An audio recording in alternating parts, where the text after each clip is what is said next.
Good afternoon, good morning, good evening, chaps and chapettes. I hope you are all doing very well. Thank you for joining me again on another edition of the Guitar Geeks podcast, made by musicians for musicians. If you're new here, thank you for joining. And if you are already a regular listener, thank you very much.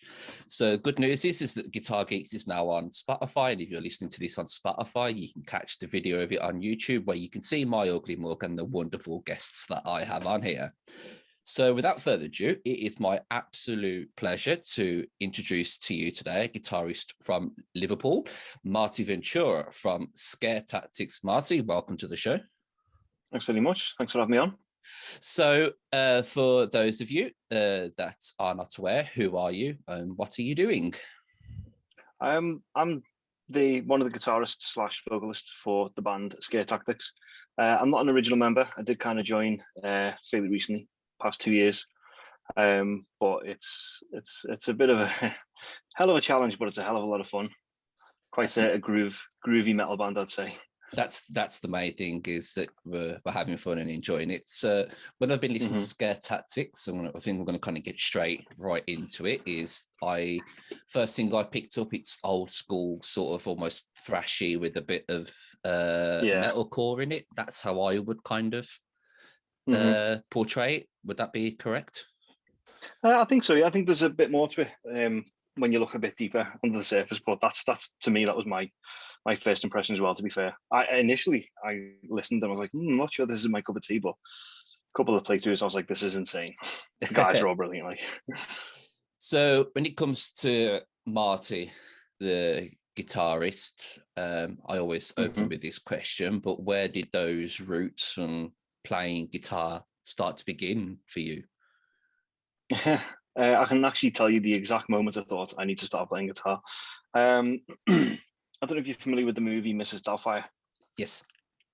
Yeah, I mean, some people might be able to see where I'm going with this. There's a scene where Robin Williams is playing the brush to Aerosmith's "Do Looks Like a Lady," and a little solo section comes on, and I think I was like 15. I heard it and was like, whatever that noise is, I like it.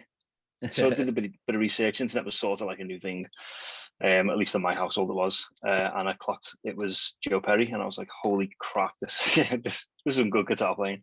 And then 2-3 weeks later, I went out and bought myself a crappy Encore Strat, a little tiny, probably 7-inch by 7-inch box amp.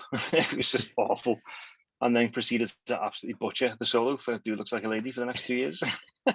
It's quite an interesting start, because I guess like when I was scrolling through your Instagram, I was seeing bits of like Limp Bizkit and some elements of like that. So it's quite interesting to see the way you started with Joe Perry and Aerosmith. And well, if you when I said about not understanding what it was that Joe Perry was doing, like the noise, I didn't realize it was an electric guitar at all, which sounds very stupid, but I was a very naive and stupid kid. But before I actually got into music, I started listening to music quite late as well. But the first band that I really, really enjoyed was, in fact, Limp Bizkit. And I spent 10 years of me guitar playing, not trying at all to play any Limp Bizkit song. And a couple of years ago, I was like, okay, I need to give this a whack. And it is amazing. I don't think I've ever tried to learn a Limp. I mean, I think I... Give it a go, man. It'll blow your mind. I think I remember once when I was doing sound check. Do you know the Revolver in Birkenhead? Yes, yeah. Yes, we were doing a sound check there, and we were playing with Limp Bizkit tribute band and a Korn tribute band. We were doing like the family Bizkit and Korn again. Yes, exactly those guys. And I remember I was just noodling about because the guitarist was fucking around with something because he couldn't get it going. And I just remember I had the drop the guitar, and I just kind of ended up getting break stuff coming out, and I was like, it's the nearest I've ever got to it. Yeah, so when you heard Joe Perry then, so was it particularly like his songwriting style? Was it the way that his songs would come across? What was it that particularly drew you to him specifically? I think it was literally just this may sound like nails on a chalkboard to a lot of guitarists, but I think it was literally just that solo in that scene, because I didn't really listen to Aerosmith for, I'd say, about a year or two after playing guitar. I just focused on that one solo really, and then a few other little noodles like the classics people and like basic Iron Maiden stuff or Led Zeppelin. Yeah, well, yeah, that was a very common song in my repertoire. But yeah, but when I did eventually start listening to Aerosmith, I was absolutely blown away by the album Permanent Vacation. There's some of the lines, and not just Joe Perry, but some of the vocal lines from Tyler are just insane. I've never properly like sat down and listened to Aerosmith. Sometimes I'll hear bits and pieces, and I'm like, I do kind of like it, but I've never properly sat down to sort of listen to and divulge into. Maybe I'm going wrong somewhere. People might hate me for it. I don't know. Although I did hear an interesting story about Joe Perry. I think it was to do with Slash. I don't know if you have heard of this story. Rings a bell already, like about the Les Paul. Do you know the story I'm on about? Vaguely. So I don't think I remember enough to recall it all, but go on. So from what I remember hearing was Joe Perry had a Les Paul that he had that Slash had basically bought off him at some point in like the 80s or the 90s, and it was this like tobacco burst, sort of like the signature Slash look, as it were. And Slash ended up using that in the November Rain video and other bits and pieces. It became his go-to guitar, and apparently Joe Perry wanted to buy it back off him, but Slash wasn't selling it.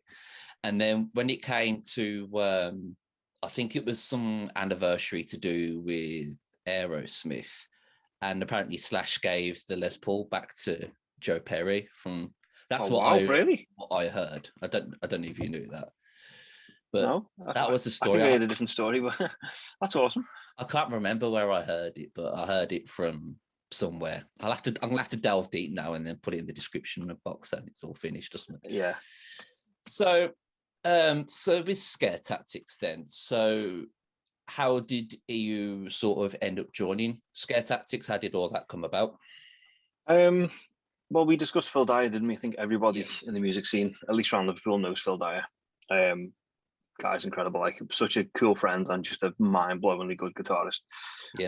He pointed out that they were looking for a guitarist, and that's when I had that moment of listening to him thinking, I'm not really sure this is my cup of tea. But he was like, you should really go for it. I think this is, this would suit your style. And Phil's always been like a really good like pillar of encouragement, I think, for me and like the musicians around us. Not only is he inspirational, he's very like motivational as well. He finds ways to kind of like relate to you and speak your language. You know what I mean? Yeah. So he basically said to me, he convinced me to just give it a whack. So I spent about a week listening to some of the songs, and particularly The Sign. It is hands down my favorite released Scare Tactics song. Notice I said released. And I spent about 2-3 nights straight just like learning The Sign and a few other little songs. And as soon as I got into the room with them, the rehearsal room, it was just like being around mates I've been mates with for years. They were just so down to earth, man. There was no bad blood between like the previous guitarists. It was all amicable. There was no kind of like you're filling anyone's boots. So it was just totally, you're here to play music, enjoy yourself, and we're going to do it with you. It was really good. It was like, for lack of a better analogy, it was like getting a job where you think, I've not realized I've wanted this job for as long as I have, but I have.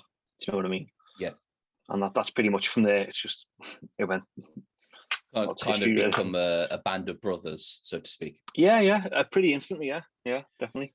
I think it's always quite good, especially when you come in from a band that have already had, say, like somebody else that's kind of been quite stable in the band, and you got to try and sort of, I wouldn't say emulate their writing or playing style, but you kind of got to continue that on. So it's quite good that you was able to just kind of come in, fit in straight in the pocket, and then kind of get on with the material and be so friendly. I think it helps a lot, doesn't it? Yeah, I have to reiterate though that most of that is down to the fact that the guy's just so easy to work with, and it's nice as well being surrounded by people who are just so amazing at the craft. It really is. Kind of, it's the word. It's encouraging. Absolutely, it really is. Absolutely. I do, boss la. So I do say boss a lot. Yeah, it's a Scouse word. I'm a Liverpool fan, so I kind of like I'm always you know the lingo. There. I do, yeah. So we'll talk more about Liverpool because the Liverpool seems to have, well, as much as I know, there's always quite a good metal and music scene that seems to be around Liverpool, because you've got Oceanis, or their Phil's band, who's just released their song Off Flesh, which is outstanding. Off Flesh, yeah, it's fucking insane. Obviously, we've got Scare Tactics, and do you know Death Blooms? It rings a bell. I probably know them if I've seen them. Yeah, but I'm so just. You've got. No, I do. You do, yeah. Yeah. So you kind of got Death Blooms up there as well. There's a very good, like, hard hitting metal scene up there, which is really refreshing to see, isn't it? Mm-hmm. And I think what I quite like about Scare Tactics is because you've got that old school thrashy vibe to it. It sort of lends your ear to the nostalgia of sort of like more older people enjoying it, and then bringing in the new people with like the metalcore aspects of it. That's what I get from personally listening to it. So how have you found at the moment trying to put material forward together for Scare Tactics in the current global situation at the moment? It's been really difficult, to be fair. We've had a few complications in our own personal lives due to what's going on, which have really put like a spanner in the works. But if those complications weren't there, I'm fairly certain we'd all be pretty motivated and at least producing something. Because Andrew Barker, insane guitarist, he can just pick up a guitar and come up with something fairly quickly that's just frightening. And he has these like phrases and licks that he plays, which I'm guessing they're just exercises, but every time he plays them, I hear music, and he just oozes musical talent. Sounds like I'm blowing smoke up his ass, and I suppose I am to a degree, but he is insane, man. But I think that kind of lends itself to the creative process a lot. So if we were ever at a point where we could just chill and this wasn't going on, for example, the writing process wouldn't take a hit at all. But given the current climate, yeah, there's definitely constraints there. Like, would you say you lend yourself then, in terms of the creative aspect, would you lend yourself more to being the person? Are you happy to kind of like take someone's idea and roll with it, or do you prefer to take like the front foot and prefer to come up with your own bits and then kind of join together then to make that into something else, if that makes sense? Being entirely honest, I think I haven't really given it much thought. It's just such a relaxed process that I suppose any one of us at any point could slot into any one of those roles. I'm sorry for the vague on the fence answer, but that's pretty much how it is. Yeah, you kind of split it down the middle, so to speak. Yeah. We just take, it seems to not rotate, but we just take turns, kind of like someone has an idea, we all support that person's idea and let them roll it, you know what I mean? And then obviously vice versa. Unless a drummer comes up with an idea, then you just kind of get pushed to the side. Drummers don't come up with ideas. That's terrible. It's when the drummer still and quiet behind the kit. It's when the drummer always says, "I'll come up with an idea," and I'm singing, and he's like, "No." You will only speak when spoken to. You just sit there and you play to the metronome. Do what you're told. I'm definitely getting a stick jammed into my eye when we get back on the practice room. Sorry, Stu. Love you, mate. We're sorry to all the drummers out there that have just immediately been offended by that. So we'll talk about, it's a gear podcast, so we'll talk about guitars, effects, blah, blah, blah. So when you kind of got your Encore Strat and your Fisher-Price amp, how did it feel when you kind of graduated up a level and then you kind of got something that was a bit more aesthetically pleasing, nicer to play? Did you find you was getting a bit more inspiration and a push to carry on playing? 100%, mate. I've spent about 8 years wanting that guitar, which is a JP16. It is, yeah, JP60. Yeah, I wanted the JP6, which has got like the piezo pickups and stuff, but I'm just not that minted. But yeah, it's a kind of a dream guitar. When I got that, it was the most motivated I've ever been with guitar. Hence the Limp Bizkit, videos and stuff. I never had confidence to put videos up or anything like that. And again, Phil Dyer kind of encouraging me. A big lot of confidence come from the fact that I was playing one of them. I spent about an hour and a half, 2 hours, a few years back at the London International Music Show, where I had the pleasure of playing a JPX, and it was might have been a JP6. It was just insane. At that moment, I fell in love with that guitar, and I could feel like what you basically just described, inspiration coming from the guitar itself. It was awesome, man. Have you lent yourself to being a John Petrucci fan then, or is it just specifically something about the guitar? Oh, I don't know. Maybe a little bit. Dream Theater. Yeah, man. And weirdly, my two favorite bands, Dream Theater and Limp Bizkit. But yeah, John Petrucci is definitely my biggest kind of virtuoso idol, I'd say. In terms of, I don't know, actually, it's very close. I tend to alternate, but John Petrucci has definitely been the biggest push I've had to motivate myself to be productive in my songwriting process and just the creative process in general. Like, do you find like sort of when you come up with something, it tends to be very sort of progressive orientated then? The problem with that is if you're not a fantastic musician, it all just sounds shit. So I tend to bin a lot of ideas. I've probably got something like 400 songs in the virtual trash can, or song ideas, should we say? So, what was it about Dream Theater that sort of brought you in? Because I would say I'm a fan of Dream Theater, but I'm not a huge fan. If that make I like a few bits here and there, but what was it that drew you into that to them specifically?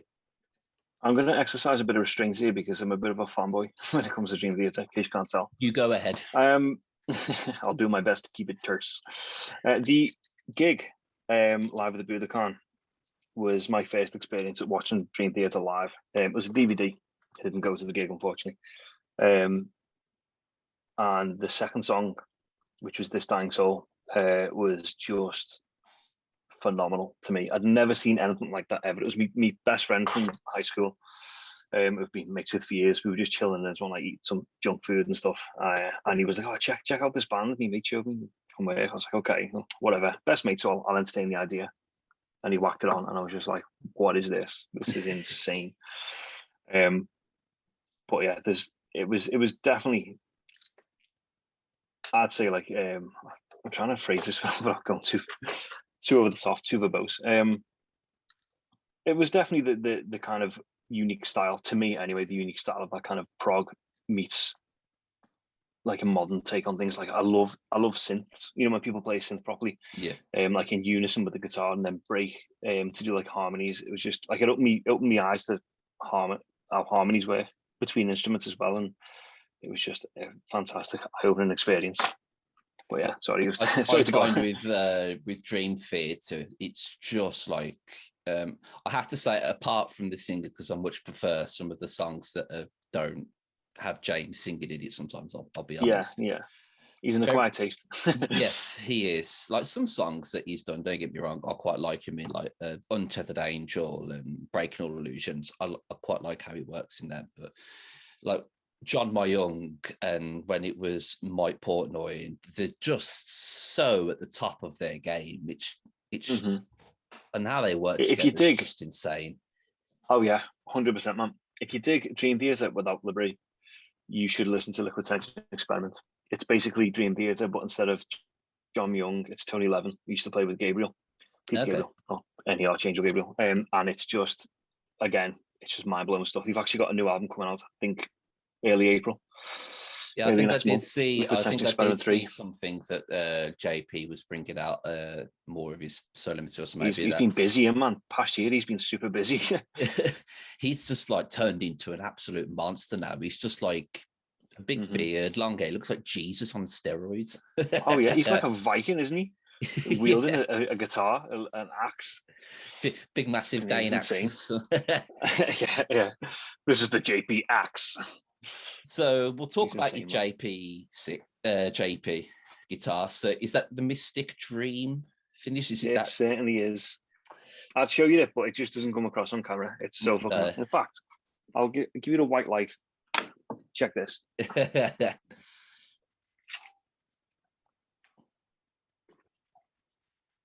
and get this on properly. Oh, that's stunning. You only really see green from the front. Yeah.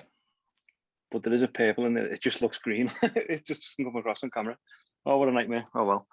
So actually, did you find he was playing?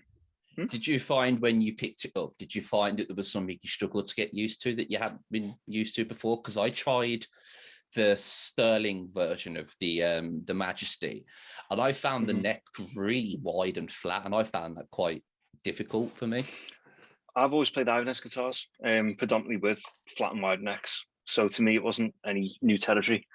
But I did find a lot of difficulty kind of holding down the bridge, stopping it from fluctuating if I was leaning near it, or I was very like rough, you know, with me old Ibanez guitars, because they're all like crappy 200-300 pound ones at first. So you could give them a bit of a beating and you take it like they're quite like chunky. But this is a very, I'd say, very precise instrument.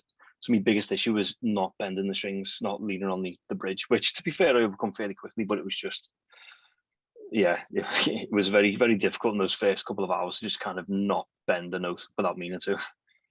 I've always, like, weirdly, I wouldn't say I've had a fascination with Floyd Roses, excuse me, but I always seem to end up getting guitars with Floyd Roses. And I'm like, I think, why not? I keep meaning to go, right, I need to get a hardtail. I need to get a hardtail guitar, get a Floyd Rose, get a Floyd Rose. It just naturally happens. So we'll talk sounds. So what are you running for the majority of your dirty tones and clean tones, and what? I'm at a bit of a crossroads. I've got, because we haven't gigged in like 13-14 months, obviously I'm doing a lot of home playing and recording. I've got an Axvex Mark II, which has just got a hell of an incredible sound bank. I don't know if you're familiar with the fractal audio stuff. I am. But yeah, they're just mind blowing. The stuff you can do if you put in the time and effort to learn how it works and learn its tweaks and tricks and that. You can create pretty much, I'd say you can create pretty much any sound you'll hear, like flawlessly. But I have been experimenting with an AA12 amplifier, AA12 with the means to kind of get a good live, what's the word, like setup going, because I don't want to be carrying like, you know, a big head and a big cab and all sorts of stuff. I like I'm a tech geek, sort of, like I'm a tech enthusiast, with sakes, and geek implies I'm smart about it, but I'm probably not. Yeah, basic nerd. So the idea with the AA12 is to have versatility and portability at the same time. Bring a power amp, and then wherever you go, pretty much any gig you go to, you're gonna have pretty much the same tone. That's the aim. But I know that's a lot less practical in reality. Sometimes it can be quite constricting, especially if like venues have got their own ways of doing things, and you know, you just run it through this cab, run it through that, and you're like, warps the sound a bit. But to be honest with you, I don't focus too much on sound. I used to get like carried away badly, trying to chase tones. Thank Phil Dyer for that. But these days, I'm just kind of, I don't know, I kind of sit somewhere between the muddy nu metal stuff for kind of like some rhythm playing, and then I do rip off John Petrucci with the lead playing. I really do. Like, I'm not going to deny that. I've got a Crunch Lab and Liquefire pickup in my basket on Dawson's or whatever, ready to go. Like, but yeah, it's good. Like, it can be a bit of a rabbit hole, I think. But ultimately, on the whole, I'm pretty much just digital the whole way. I can't say I've ever owned an analog amp. Never. Have you Phil let me cracking, and that was it. Oh yeah, I have tried on those, and they are very nice, but they're immense. They are. I've always find that digital's easier because no matter what time it is on the night or in the day, you can just plug it in, put whatever your volume, and you know, you don't have that consistent sort of sound. So on the Fractal, are you kind of running, you say, kind of ripping off John Petrucci, so to speak? Are you running like a Mesa Boogie style patch on there with like nice delays? Pretty much. There's actually a patch on there. I can't remember the name of it. But it uses dual rectifiers or dual rectifier amp. I can't remember the actual. I need to remember that. Memory's awful. Ultimately, it's basically a John Petrucci style tone, and then if you just dial up the gain a bit, you've basically got his lead tone. Throw a bit of delay on there as well, like stereo delay. It's pretty much spot on. And by the way, not as recent tone. It's more like the what was that? Systematic Chaos, that kind of thing. That sort of era. Yeah, because I mean, I love that album. A lot of people don't like it. They say it doesn't fit in with the Dream Theater catalog, but I think it's fucking fantastic. Yeah, I've tried to listen to like albums here and there with Dream Theater, and like some of the songs I'm like, okay, yeah, it's good. I like the sound, and then next thing you know, I'm just like, I'm not feeling. But that's my personal opinion. No, I've had moments like that myself. I have. So we've touched on it, Limp Bizkit. So does Wes Borland? I think he's a guitarist. My personal opinion that he doesn't get enough recognition for what he does. Was there anything specific about Wes Borland that drew you to him? Was it his wacky stage outfits that he always honestly wears? That was the first thing I was like, wow, that guy's got black eyes. What's that about? But when you get past the outfit and stuff and you actually listen to what he's playing, I mean, you know the song Nookie? Yes. Everyone should know that pretty much. Yeah. There isn't one guitar in that. Well, the traditional 6-string guitar, there isn't one. Wes Borland plays a bass tune to some weird tuning that he uses. That is the kind of shit that I think, holy crap, that's awesome. I did see on his Instagram the other day. I don't know if you saw it. The floating bridge bass. Yeah, I seen that with the EMGs, and I was like, "What the hell?" That's his own personal instrument that he gets made because he writes songs and stuff like that. So confused by it. I was like, I can't work this out. I think as a kid, I was very not nonconformist per se because I wasn't so belligerent about it, but I tended to sway towards things that weren't typical, and I think Wes Borland is pretty much the embodiment of atypical when it comes to guitarists in terms of appearance as well as playing. Yeah. Like I know people have done makeup before now, like Kiss and stuff, but I mean Wes Borland's got an LED suit that lights up like some kind of weird digital warrior. It's just insane. And then with a feather mohawk, anyway, I digress. Told you to digress. But his guitar playing and his style to me was just like, it wasn't conventional. It was very atypical, and he has this tendency to play percussively, and I just think it's such an underrated technique to be able to provide rhythm from the 6 strings in the song rather than the bass or the drums. You know what I mean? I think there's a lot of guitarists out there now that tend to do that whole percussive thing because you've got like Tosin Abasi, you've got Rabia Assad, you've got so many people now that are using that percussive element running through the guitars, and you really just add that substantial next layer.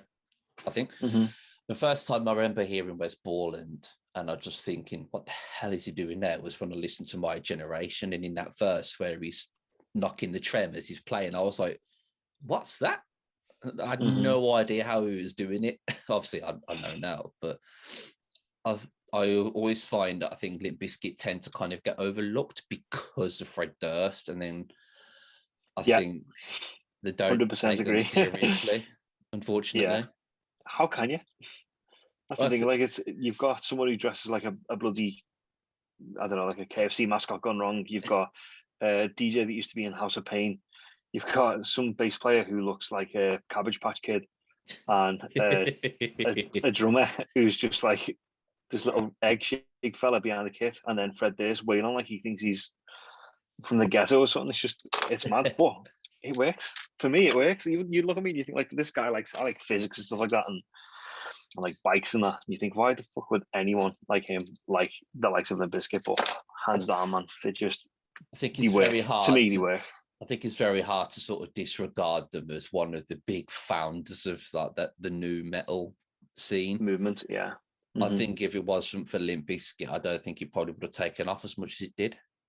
I agree. I think people owe a lot of that to Korn and the likes of Slipknot as well back then, loosely. Korn gave, I don't know if you're familiar with how Limp Bizkit basically came to be as a regular band. Fred, if anyone wants to fact check me on this, that's cool. I might get 1 or 2 details wrong, but Fred was mates with Jonathan Davis for quite a while. And he was like, do you want to check out my band and what we've got going on? And John was like, yeah, I'll take it to meet producer. I'll just see what he thinks, and we'll give it a whack. It was some songs that you hear on $3 Bill, y'all. And Korn's producer were like, I kind of dig this, but I'm not entirely sure there's a market for this. Freddie was pushing and pushing and pushing, and eventually they got like a kind of a supporting slot for Korn. Fred was broke at this point because he put all his money into getting songs recorded and trying to, get the band together. Whereas I think lived miles away, so it was paying to get him over to record, etc. And Jonathan Davis was like, "I'll give you $400 if you play this next gig naked." Fred did, and that garnered a lot of attention from the public. And I think I don't like admitting this, being a massive Limp Bizkit fanboy, but I think a lot of Limp Bizkit's fame doesn't come from the conventional sense of being on stage and playing the music they do, because a lot of their success and fame tends to come from actions that Fred Durst does, or like weird relations to things like My Way was WrestleMania theme. Yeah, WrestleMania and it just 17 was 17, I think. Yeah.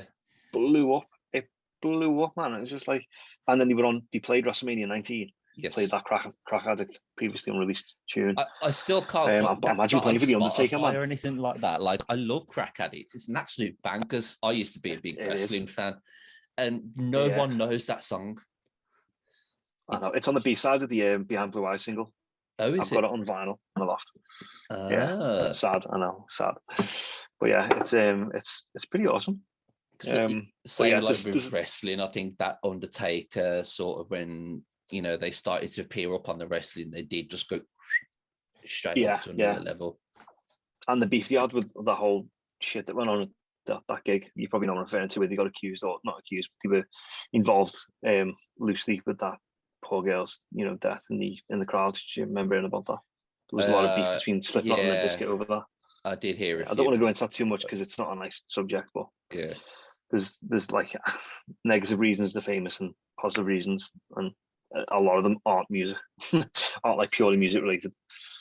I guess they kind of say like any publicity is good publicity, but it does come to a point of when it's not necessarily the best in a way. It's a shame that kind of now that kind of new metal scene, apart from sort of Korn and I would say Slipknot, now is really sort of just kind of settled. And I feel like it's going to take something big, someone just with the right band to pick up at the right time, and it could absolutely skyrocket again. But I guess you could say that was anything for any sort of music genre, so to speak. Yeah, I suppose you're probably right. I wish it'd be me, like, to be honest with you. Don't we I all? love it if my new metal stuff started getting big, like, but it's crazy. Do you see yourself then kind of bringing in more of new metal influences into Scare Tactics? 100%. I try to, at first, steer clear of it, but there's a few songs we're doing now, and one of which is a verse riff, which is just basically where I asked myself, what would Wes do? One of those moments is, I'll just play something like this, and I was just like, I grinned. Don't often do that, but I grinned at something I was playing. I was like, that's a keeper. I'm keeping that in. Sometimes you just know, don't you? Like, you'll just fiddle around with something and go, I think I'll just write that one down. It could be something decent in the future. Honestly, don't underestimate taking notes or writing ideas down or getting a little voice recording on your phone. It really comes in handy, man. Do you sort of kind of bringing it back to the songwriting aspects? Do you find like you have to be in a certain headspace to come up with things? Like, will you just sit down and go, okay, I'm going to dedicate 2 hours to noodling, or will you prefer just to pick up, turn Axe Effects to so and so patching and just see what happens? There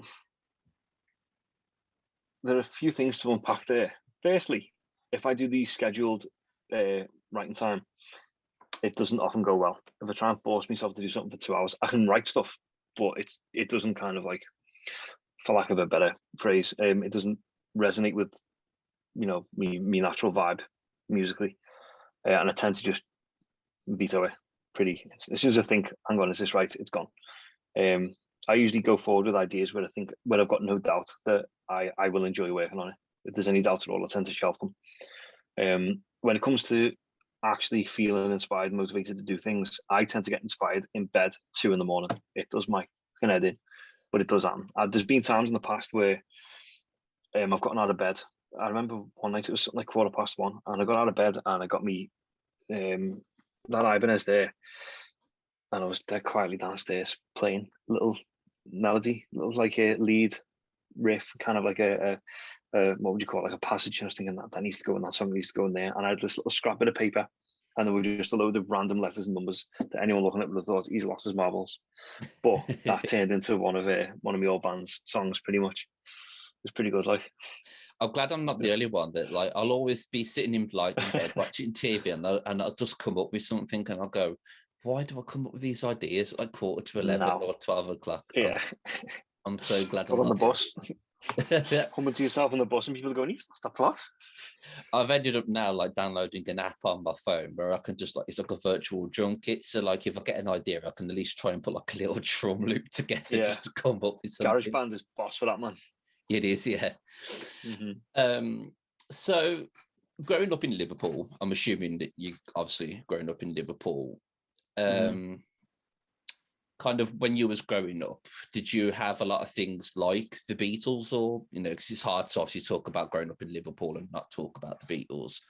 You know, were there specific influences like that when you were growing up, obviously, as a child at home?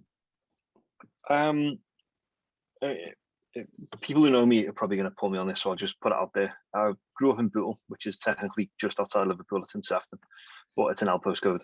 There was a lot of music played when I was a kid, but it was all like mum stuff, like Barry Manilow, and not knocking him. I mean, the guy's a good songwriter, but just, you know, for me, come on, lose the pain. And the likes, and my sister was really into like Spice Girls and things like that. And my brother was into like, I don't even know what you'd describe it.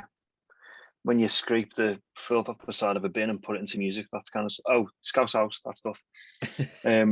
He was into that stuff, and I never really had exposure to music that I enjoyed. It was when my mate introduced me to new metal stuff that I started thinking, this is a type of music that I will enjoy. But there wasn't much exposure to the likes of the Beatles, because I think where I'm from, Bootle, gonna get a lot of flack for this, but it's very, very, very rare that you'll find somebody who's kind of like, I need to phrase this delicately. You don't often find people who are soaking up the culture, should we say. They're not really into like, you know, the local music scenes or like being creative. Quite the opposite really from Bootle, like quite destructive people around there. But it was very isolated. If I was a musician as a kid, I think I'd have no support, and I'd probably lose motivation growing up where I grew up. It was probably a good job that I wasn't into music until I got to my teens. Do you think it would have had a question? So you think like it would have had a completely different, you know, it would have completely changed the way that you saw things, if that makes sense. Yeah. If I was looking at things musically, back as a kid, I think I would have lost interest in it, and it may even have put me off it. And it's not, everyone's different. Everyone has different upbringings and different like family lifestyles and that. But my type of music I was exposed to was all just god awful, at least for my taste. The only one band that I was introduced to, which is actually fantastic, was Queen. There were a few songs by Queen and I was like, oh my god, that's amazing. Radio Gaga, and I was like, what is that noise? Just a synth. Fantastic though, but that kind of thing, like if I had more of that, I probably would have been a bit more like, you know, involved in music and stuff. But nope. Spice Girls, ABBA, Barry Manilow doesn't make for a good music, does it? Especially one for scare tactics. I will say there's nothing wrong with Spice Girls. I will happily admit that. If you want to hate, which one do you fancy? When I was a kid, I remember we had a couple of like VHS tapes. I guess that's kind of showing our age. And the only three I had was Aladdin, Toy Story, and the Spice Girl movie. And I remember apparently when I was younger, because my mum never lets me live this down, but Scary Spice was the one that I used to have the hots for some unknown reason. A man likes to live on the edge. Yeah, well, nothing wrong with that. No, not at all. So kind of looking back when you did start to sort of, you know, pick up the guitar and start learning bits and pieces, is there something that you'd look back on now where you would have wished you'd done something differently, or something that you wish you knew now that you could take back and apply? Yeah. God, there are so many things, but there's one immediate one that came to mind. I used to work in a bar, doing like kind of part-time work as a kid, to basically kind of get the get the money in, pay for gear and stuff, as well as just general teenager stuff. I remember listening to a lot of pop music and just like hating it and just thinking, oh, this is crap, and just not taking any notice. Pop music has some of the best chord changes and like phrasings that you'll ever hear. Lost me camera. Yeah, that's my phone being an absolute noise. 1 second. I'm doing the same thing as you, using my phone. I'm a bit sorry for the technical difficulties. Let's do this. There we go. That's the normal webcam. There we go. That'll do. Right. So sorry, carry on. Yeah, there was a lot of pop music that I kind of just shrugged off, but pop music has some incredible stuff in, like techniques and phrases and chord changes and stuff. That, I mean, a lot of it's fluff, but there are a few songs that you just think like, if you could metal that up or rock it up or, incorporate it into your own personal style that you like, you could probably grow as a musician. And I wish I'd have done that a lot more as a kid. Phil Dyer, again, Phil, basically got me onto this stuff. He asked me to play guitar for an artist from London called Sam Volo, who is just unreal at like production, and like his voice is just phenomenal. It really is. He's completely unique in how he sounds. But it was neo soul, and I was thinking that's a world apart from like Dream Theater and Limp Bizkit and that, I wonder why he's asking me, maybe because I'm his mate. Maybe it's something like that. And he was like, no. Showed me a few chords and a few little licks, and I was like, this is incredible. It was just mind blowing. That was my biggest like growing point in my whole like from playing guitar from day dot to this. That was the biggest change in my path, was listening to neo soul music, particularly Saturn's as well, and just being absolutely blown away by the meticulous attention to phrasing and harmonies and the direction songs would move. It was just emotional. It sounds weird, but it was a very emotional experience. Are you aware of John Kern? He's an artist with Chapman guitars, and I had him on the podcast this week, and funny enough, we were talking about pop music as well, and we were saying about how pop music can get so easily overlooked because of the chord changes, because of the melodies, because of the spacings, and we said they call it pop music for a reason, essentially, because they know what works. And I think saying to you, as I said to him, I absolutely agree that it does often get overlooked. And I think there's a few people out there, sort of like, I guess Danish Pete has made, he's kind of living off it, and Leo Morcioli, or can't pronounce his last name, turns pop music songs into metal covers, and yeah, absolutely, and it works. It does, it absolutely does. So kind of staying on the pop music tangent, so do you kind of listen to those for inspiration? Yep. I wouldn't have admitted this 5 or so years ago, but yeah, 100%. There's some pop songs now, things you would typically hear in the charts, that I just think that is a banger. Like Dead Basic, but Blinding Lights by The Weeknd. I absolutely love that tune. There's is it the synth in that by any chance that does it for you? I think it's everything, I'll be honest. The vocal lines as well, and the guy's a fantastic singer, honestly. Take inspiration from talent as well as songwriting ability. What was the other one? Wild Youth by Daughter. That's another Dead Basic song that you'll hear in pop music that is just phenomenal to listen to. What was the other one as well? There's another. I'm saying this so anybody who's listening will think, oh, I'll give it a listen, and then they might just like turn the light on in their head. There was one more, but it'll come back to me. I don't want to drag on. Told you I'm crap at remembering things. We all are as we get older.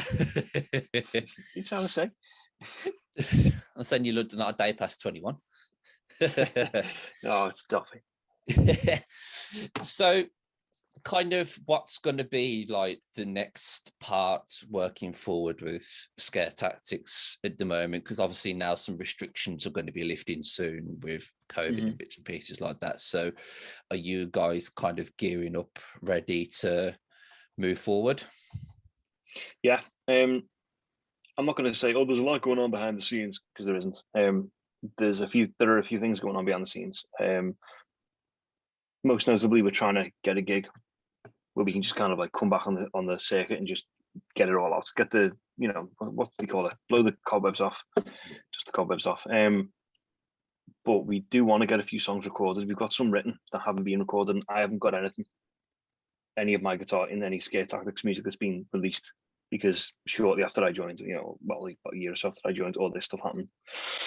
I think we were going to start recording stuff, but then we had a spate of gigs, one of which was with Skindred, which is just a whole other experience. Like, great band, absolutely a phenomenal band. Yeah, Benji Webb is just hilarious, man. He's the Rastafarian Fred Durst, he calls himself. But yeah, it's we want to get it at least. There's at least 2 songs that we've got ready to go.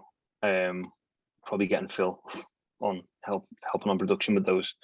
But once we've got those 2 done, we're probably going to focus on more songwriting, as well as getting a balance of gigs in as well. I think gigs help motivate us. I don't know what it's like for other bands, but when we've got a gig booked in, we tend to knuckle down, lace up our boots and get stuck in.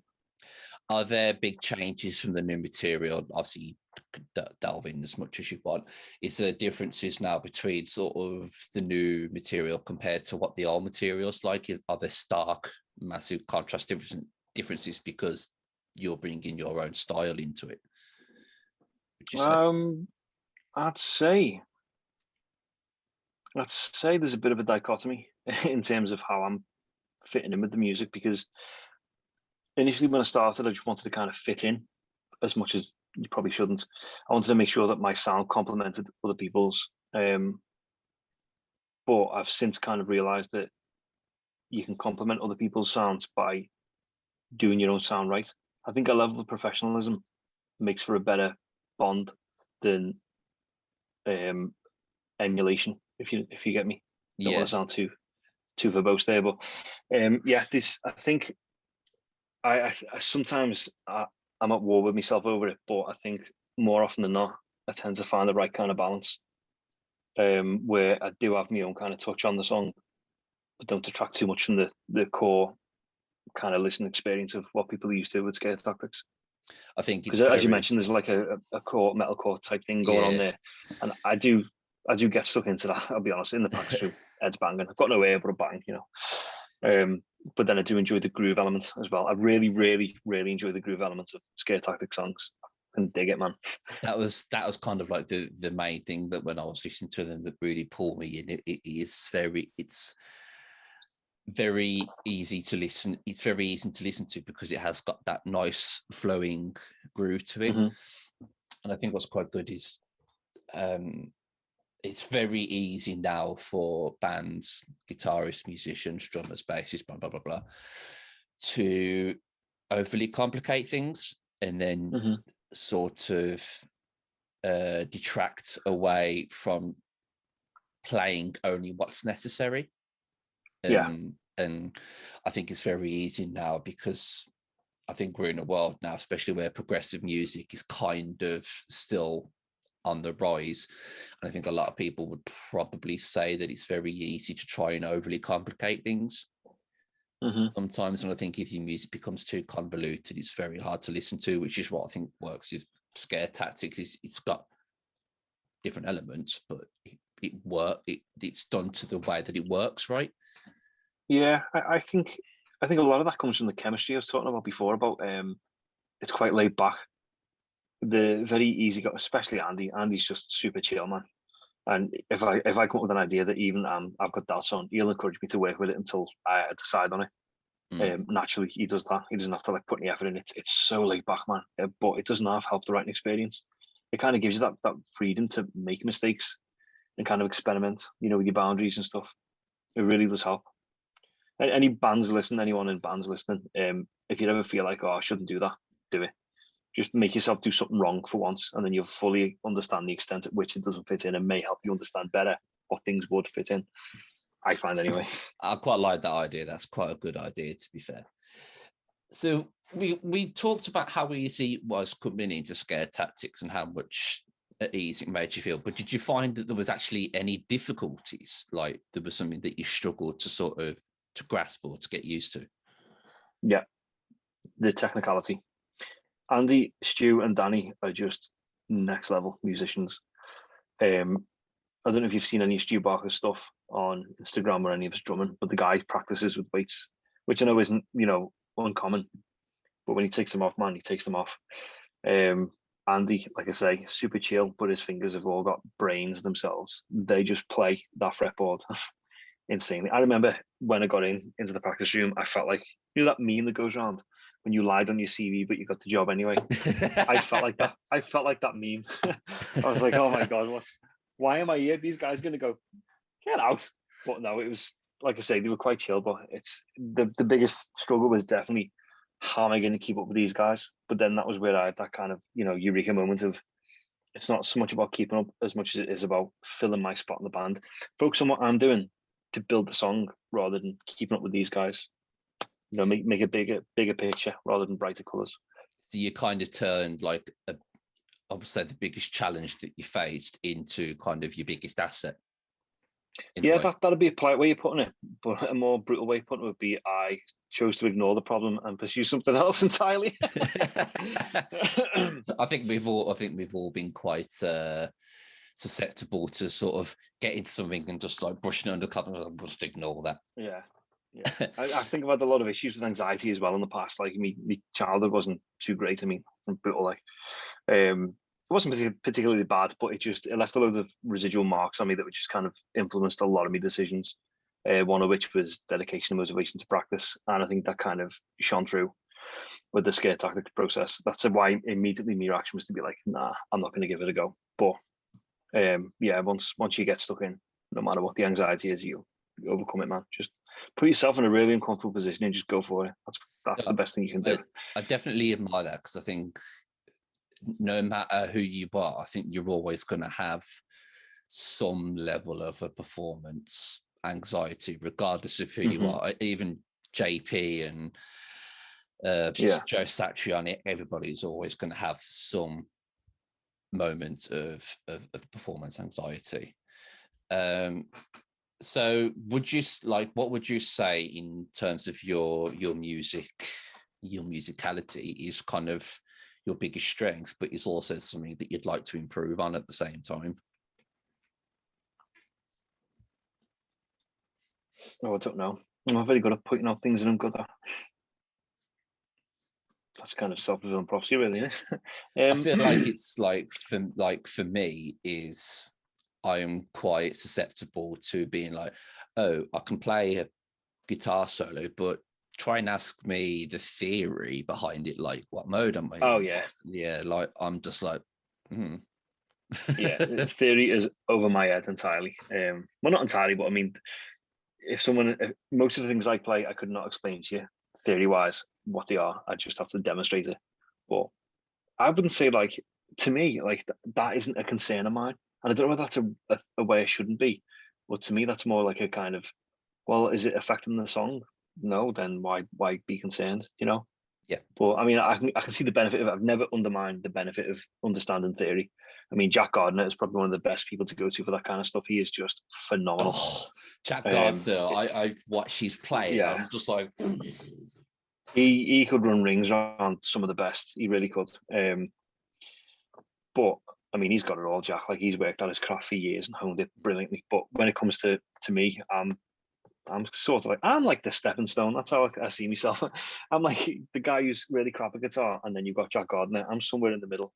I'm proof you can get there and you can fall back. I am in the middle ground. But I think to answer your question, I think the strongest point would probably be my ability to listen to something and understand it musically, not in the theory sense, but understand what message the music's kind of sending and be able to continue that message. I think I'm very emotive in that respect. And I think that's something I would always love to improve on, because I don't think you can ever be as like musically empathic enough. Absolutely. I think bringing emotion across in music is probably one of the hardest things to do. especially if you're going to have something that is so intense as like something in metal. Yeah. So you could I would imagine then that sort of stems from Queen and Brian May, because he lends himself, doesn't he, to a very sort of an emotional feel. He does, yeah. It's, for me personally, it's probably a lot more John Petrucci, because like I said, I didn't really listen to Queen that much when I was a kid, even though I was exposed to them. I kind of threw the baby out with the bathwater and thought the rest of their music's shite, so I'm not going to listen to Queen. But when I finally listened to them, they are ultimately phenomenal. Lines in the Sand from, what was the album? Falling Into Infinity, I think it is, by Dream Theater. The solo in Lines in the Sand is just a beautiful piece of emotion in guitar form. It is amazing. That is the kind of like good example of what I'd like to be able to do. There were some of the lines in Breaking All Illusions that I really like. It's some of like the quieter solo, the quieter, more melodic solos, and that I think could, where like as much as like you've got Stream of Consciousness where it's like absolutely insane, but when he slows it down, he's just as impressive. I think I find it's much, I've learned as I got older, it's much harder to play slow and less notes than it is to play fast. Yeah, I think a lot of people misunderstand, or rather there's a misconception that people think if you don't play, then you're not playing. Whereas sometimes the space between notes can be just as important as the notes themselves. 100%. It's so overlooked, that.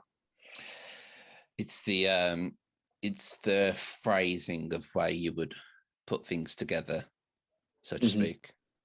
Yeah, without a doubt. I mean, I wouldn't necessarily say this as a person I like as a musician, but take, like, I think The Edge, for example, you take his effects away and he is a very bread and butter guitarist, but he knows what to play and when to play it, I think. And I think that's he's a good idea.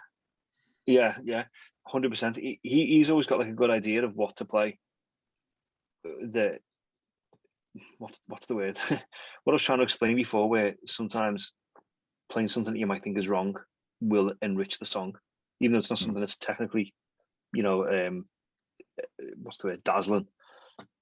It's something that fits the song perfectly. I think that is a good example. I wouldn't say that The Edge is a particularly amazing guitarist.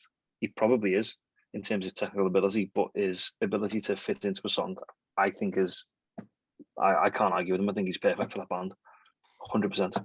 With, even if you don't like U2, or if you do like them, I mean, I'm not a fan of U2, like, but I'm not a fan, but I can appreciate the music, the musicality, so to speak. Just a footnote to that. I don't know if you've seen Bill Bailey's take on The Edge. Yes, and what a catastrophic gig failure at a U2 concert would be like. I was funny enough. I was only watching that in the week because I'd seen it before, and it cropped up on my Facebook a week. It's so accurate as well. And I think where I was watching a video on YouTube, this is going back 5 or 6 years ago, and it was Dallas. He's The Edge's guitar tech was demoing, like, the guitar and sorting out all the patch sounds and all that, and you could hear it. And the problem is, it made him sound like The Edge, and it just feels like anybody could pick up that rig and sort of sound like The Edge. Yeah. Which I'm not knocking. That's the problem with using effects and pedals. You can kind of like, what's the way, you can hollow out a tone, so you just slot anyone in to make it sound like them. But I'll shy away then, because I wouldn't say it's not like Phil Dyer's level of pedal board, but I do use a lot of effects. Phil Dyer doesn't have a pedal board. He's got a spaceship. That's what he's got at his feet. It's insane. That guy could power a small village with the amount of power left in the circuitry of that thing, I'm telling you. He could power Bootle. Yeah. Phil, if you're listening to this, man, we both love you, man. Right, so we'll start to kind of draw this to its close. So I have a regular segment on the podcast where I ask the same questions to everybody. So the first one is, you're on a desert island. You can take one guitar one pedal and one amp with you to this desert island. What are you taking with you? I'm really crap at this. Money is the no guitar object, so you can take whatever you want. See, I'm really crap at tech. I don't remember the names of models of things, but I would probably get. Oh God! See, I'm torn between the acoustic guitar option or the electric. I'll probably pick electric. Who am I kidding? I'll probably get another JP, one of the any 7-string, 6-string, whatever. The amp would probably be something like a small AC30 or something, I'd say. If there was power there, just something that you can lug around if you want to move to higher ground, like kind of like, because they still sound good. It's just small space, nice sound. For the pedal, I don't really know. It'd be a wah pedal. It'd have to be a wah. I know this sounds dead predictable. People are going to be going, oh, fucking hell. But yeah, I'd take a wah pedal. There's expression in a wah that you can't get out of. Yeah. You can't knock them. Do you do the same thing as me? Like if you're watching a demo or a video that's got a wah pedal and using it, and your mouth is automatically just making the wah sort of mouth movement. No comment. Because I'm so bad for doing that. I was watching a wah shootout video. I can't remember what it was, and my mouth was just actually going wah. And I was like, I'm not even playing it. I know I don't do it with wah pedals, but I do it when you see people eating on TV, like eating delicious food. I'll go and go to eat with them, like, but that's about it. Like, I can't say that's as close as I get. I don't really do that, by the way. I was just taking a mic. I will say, I've seen some of your food stuff on Instagram. Oh man, looks so good. That cottage pie sort of thing that you made the other day. Oh, that looked well good. I used to be a cook. I would say chef, but I wasn't a chef. I was a cook. But yeah, and I eat vegan food, don't I? Well, I mean, diet's vegan, like, but it's really hard to make food that tastes nice. But when you know how to season something, you can get it and taste nice. Scouse pie. Oh yeah, mate, yeah, full of like car batteries and stuff. It's great. Oh, you mean the food scouse? Sorry, yeah.